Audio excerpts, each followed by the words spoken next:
वैसे तो China America के बीच में बहुत कुछ चल रहा है और इसी बीच चाइना पाकिस्तान में भी चलने लगा है। पर भारत के खिलाफ WTO में क्यों पहुंच गया है चाइना? जहां एक तरफ भारत के खिलाफ WTO में चाइना पहुंचा है, तो वहीं अमेरिका G7 और भारत से क्या लिखवाना चाह रहा है? कौन सा एक जॉइंट स्टेटमेंट है जो आने वाले दिनों में आपको देखने को मिल सकता है? जियोपॉलिटिक्स में बहुत कुछ चल रहा है, हमेशा की तरह जानने को मिलेगा बहुत कुछ। आइए जानते हैं इन खबरों को विस्तार से। एक बड़ी पुरानी कहावत है, अग्र सोची सुखी भवित। और चाइना के साथ सीन क्या है ना, चाइना बहुत पहले भांप लेता है। अब इसका एक बहुत बड़ा उदाहरण आप देखिए, जब ये जो विकसित देश थे, अमेरिका, यूरोपीय देश, जब ये कहते थे ना कि रेयर अर्थ मटेरियल का काम करना एक गंदा काम है, तो उस वक्त चाइना इन पर काम करता था। और चाइना ने ये काम कहाँ से शुरू किया, हमने आपको एक बार पहले भी बताया है ये कि चाइना के प्रतिनिधि पहुंचे थे काफी साल पहले देंग जाओपिंग के समय में अमेरिका, और उन्होंने देखा था बोइंग की फैसिलिटी और भी लॉकहीड मार्टिन की फैसिलिटीज को, और वहां पर उनको समझ में आया कि ये विमान बनाते हैं और विमान बनाने के लिए इनको चाहिए रेयर अर्थ मटेरियल, और इन्होंने उस पर ध्यान देना शुरू कर दिया। और आज की डेट में क्या है, आज की डेट में उसे ये एक हथियार की तरह इस्तेमाल कर रहे हैं। पर चाइना को ना अब एक खतरा महसूस होने लगा है, और ये खतरा किससे महसूस होने लगा है? ये खतरा उसे भारत से महसूस होने लगा है। चाइना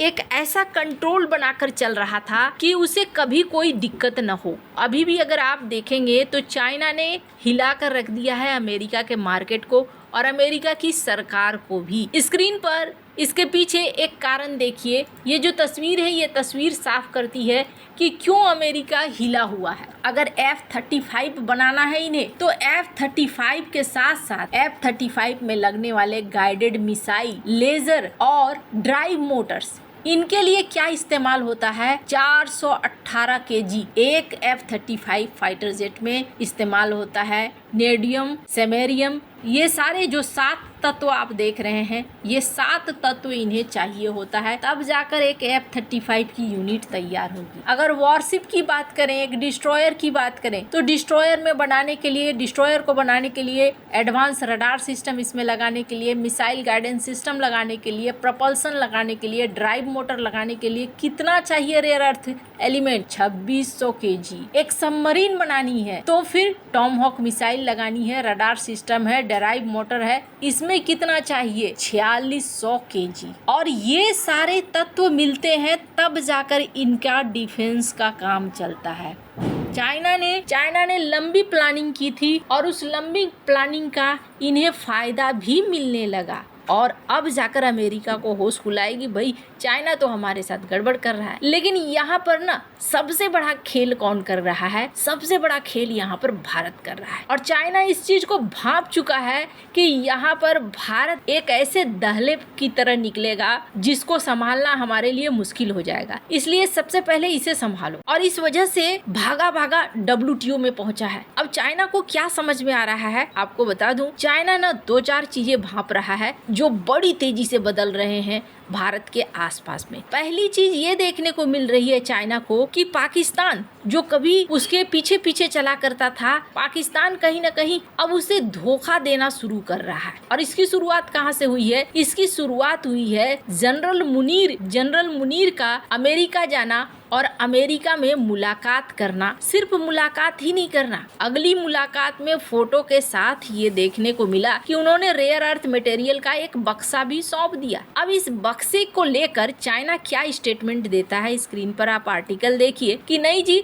ऐसा कोई सीन नहीं हुआ है और इस बारे में कोई संबंधित नहीं है रेयर अर्थ मटेरियल को लेकर। यानी कहें तो एक तरीके से ये नकार रहा है कि नहीं, पाकिस्तान ने कोई डील नहीं करी है अमेरिका के साथ। अब सच क्या है? यहाँ पर तो डोनाल्ड ट्रंप बार बार कह रहे हैं कि डील करी है। माना जा रहा है कि मुनीर एक ऐसा गेम खेलना चाहते हैं जिसको चाइना बहुत अच्छे से समझ गया है। मुनीर चाहते हैं कि भाई अब अमेरिका और चाइना तुम लोग लड़ो हमारी जमीन पर और फायदा दे दो, तुम भी हमें पैसे दो, तुम भी हमें पैसे दो। चाइना इस बात को समझ चुका है। चाइना कभी भी प्रॉक्सी वॉर में इतना नहीं उलझता है कि उसे दिक्कत होने लगे। चाइना ने एक और मूव देखा जो भारत ने यहाँ चल दिया है, और वो मूव क्या है? भारत ने अफगानिस्तान को न्योता दे दिया है। अब भारत ने अफगानिस्तान को अगर न्योता दे दिया है और कल की डेट में अगर बलूचिस्तान अलग होता है तो ये दोनों वो हैं जिनके पास रेयर अर्थ मटेरियल का खजाना है। भारत कहाँ जा रहा है? भारत वहीं जा रहा है जहाँ शक्ति छिपी हुई है। अफगानिस्तान के साथ अच्छे संबंध,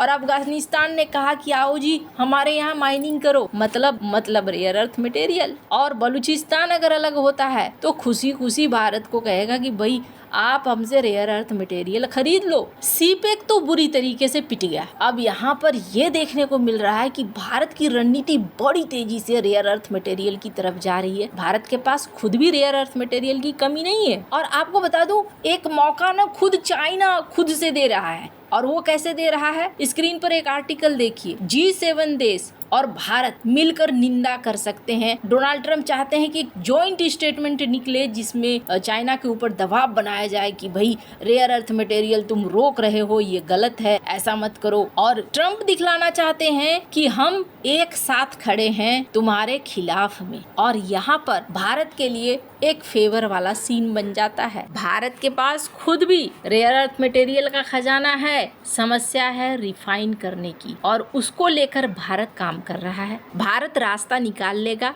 ये चीज चाइना समझ चुका है। अगर नहीं समझता चाइना तो भागा भागा WTO नहीं पहुंचता। चाइना भागा भागा WTO पहुंचा है और WTO में उसने शिकायत दर्ज करी है। WTO में चाइना ने कहा है कि भारत इलेक्ट्रिक व्हीकल बनाने के लिए अपने देश के अंदर बहुत ज्यादा छूट दे रहा है और ये WTO के नियमों के खिलाफ है। ऐसे में WTO एक्शन ले और भारत को ईवी मार्केट में तरीके से चलने के लिए सलाह दे। वैसे आपको बता दूं, वो देश डर रहा है जिसके पास रेयर अर्थ मटेरियल भी है और जिसके पास इलेक्ट्रिक व्हीकल बनाने का पूरा स्ट्रक्चर मौजूद है, जो इलेक्ट्रिक व्हीकल में अच्छी खासी साझेदारी रखता है।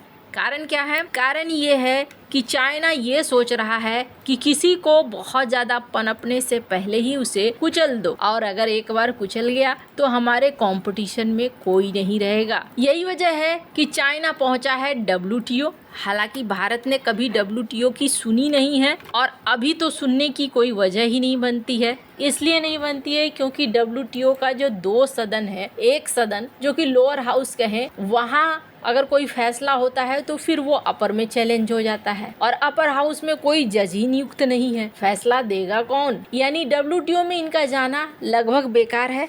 पर यहाँ पर चाइना की हड़बड़ाहट जरूर देखने को मिल रही है कि ये भारत से एक तरीके से डर रहे हैं। आपको क्या लगता है? इन सब मामले में आपकी क्या राय है? कमेंट कर जरूर बताएं। जल्द मिलते हैं अगली वीडियो में नई खबर के साथ।